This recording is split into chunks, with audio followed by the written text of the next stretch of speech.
Salutations, my dear Earthlings. I want to start off by saying I'm very sorry about the audio. I can't seem to make it any better no matter what I do. But anyway, this is the first video of a series that I'm for now titling The Honeywoods. It's going to be a series of videos where I share a story that I've created. In this story, I have about 3 videos, including this one, of story to share. And the story is based off of Zootopia, but it's set in the 1800s. In this video, on screen you'll be seeing a time lapse of 2 of the characters of the story, and I will be talking about their, what their childhoods were like, and how they first met. And also, I'm going to be talking about my pixing process briefly, and also the catastrophe that happened when pixing this first character that almost ruined this entire series, this entire video. But I push on. I'm a resilient bastard, alright? Okay. So, this character is William Honeywood. Growing up, he kept to himself. His parents were very emotionally distant to him. They didn't really provide any sort of love for him. He's an only child. He doesn't have any other family. It was just him, his mother, his father, and his books. He didn't have any friends either. And the thing about his parents is that they're very rich, but they're cheapskates. So they were living in this, shitty flat in London, also. He's from London. And, excuse me.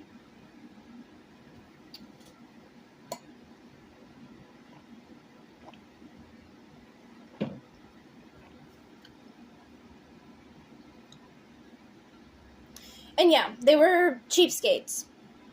They didn't want to give him any money, and when he got a bit older, he wanted to go to college to become a doctor, but he wanted to go to this very expensive college, and they didn't want to give him any money for it.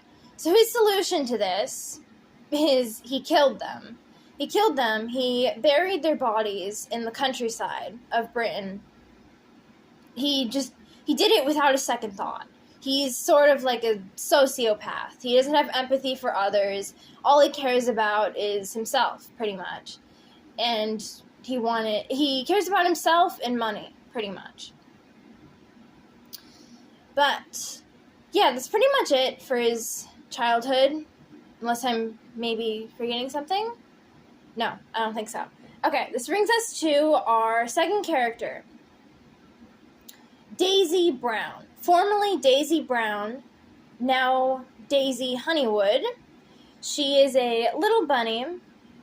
Growing up, she lived in a very cramped, unhygienic bunny burrow in Ireland, in the countryside of Ireland. There were hundreds of rabbits living in this burrow. It was very cramped, a very large family. It was a very unhygienic place, which I've already said, but her family was still loving, nonetheless, even though there were so many rabbits. The thing about Daisy is she was a runt of a litter of 7. And little Daisy was immune compromised. She was always getting ill ever since she was a baby. And when she was 6, she ended up getting really ill. Her parents were very concerned. They ended up taking her to a hospital. And well, at this hospital, it so happened that William was working at this hospital. Even though he has a practitioner He has his own private sort of practitioner in London. He was in Ireland working at this hospital. Sort of, he wanted to get out of the city. He wanted to get out of London. He wanted to get out of Britain. He wanted to go to Ireland. And he ended up working this hospital just because he's a workaholic. Can't stop working. But yes, this is where Daisy and William met. And he ended up sort of getting to know the family after a couple of days of her staying in this hospital, and unfortunately, she wasn't really getting any better. So, and of course, their parents, the hospital was a bit far from the borough, and so they wanted to stay with her, of course, so they didn't leave the hospital, but they knew they had to get back to their family soon. And he ended up convincing them to let her move in with him so he could nurse her back to health and also just permanently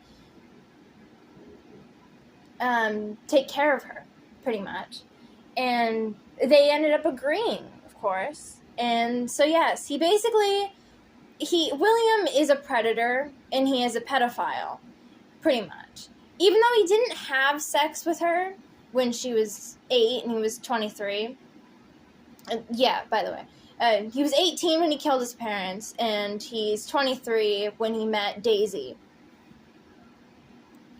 So yes, that is how they met, and that is their childhoods. He ended up raising her from 8 years old, an immune-compromised, sick little bunny, into being his perfect little wife. Very terrible. Anyways, that's pretty much it for the story of this video. I know it's pretty short, but yeah. Now I want to talk about my pixing process. So, in this application that I'm using, that you're seeing, it's Pixel Pets, as you may have seen, like posted a million times in the background. It's a pretty fun game. I'd recommend trying it out if you like sort of pixing games. I don't know.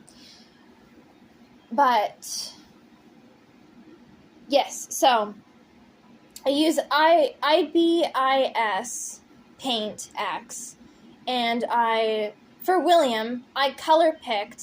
As you will see, the bar at the bottom keeps refilling with colors.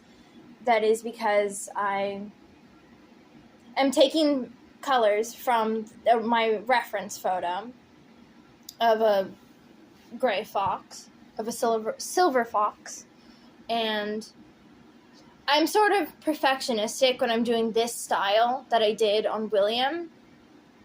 So it takes me quite a while. It took me many hours. I think it took me like 14 hours, including the color picking, which the color picking, I think, took... No, I don't think it took as long as 14 hours. I'll put on screen how long it took, because I did write it down somewhere. But anyways, I also tried this style on Daisy, but as you will see, the first part of the Daisy time-lapse did not look very good at all. She looked hideous. She looked like some sort of monster, like climbed out of the fucking sewer, like Pennywise, but she didn't look like a clown. Well, she would have looked a lot better if she looked like a clown, actually.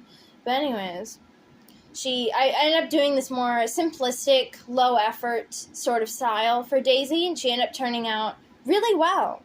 And I think I'm going to be doing that style for a lot of the characters in this story. Also, all their children, there's this breeding function in Pixel Pets where you can breed the pets together, and you can create pets from 2 different pets. The game will, and I will be doing that for all the children. But then I will be picking like additional characters to the story, and also the spouses to the children. So, yeah, I think that's pretty much it from what I want to say in this video. I hope that you enjoyed this video. Please consider subscribing to the channel if you want to see more of more content from me, specifically this series. I apologize if I apologize if I sound a bit strange right now. It's, well, okay. I'm gonna cut that. That's the end of this video. If you want to see more content from me, subscribe and turn on notifications to the channel. I hope that your celestial travels are of the utmost favorable, and may the space dust shine ever brighter for you and those dearest to you. Farewell, my dear Earthlings. Okay, I forgot to mention the catastrophe that happened when pixing William. I knew I was forgetting something, but anyways. Basically, when pixing him, he ended up having 3 different versions. First, it was a crossfox, but my internet ended up going down for like 2 weeks. Then I came back and I was like, I wasn't feeling the crossfox vibes anymore. And so I tried pixing him as a red fox, which was going really well. I thought this was a really cool fox, really cool creation of mine, probably one of my favorites, you know. I was like, this is probably one of the best things I've ever pixed on pixel pads. Well, my phone ended up having a seizure. It ended up pressing some buttons without me touching my phone, because my phone is really terrible, very shitty. But anyways, it ended up rewriting this save to this. It was very devastating. I also put on screen how much time it took me. I think it was about like 14 hours. Over 5 days. It was very devastating. I did consider quitting this entire thing, but I couldn't give up on this idea that easily. So yeah. Well, I'm not going to repeat my outro again. Bye.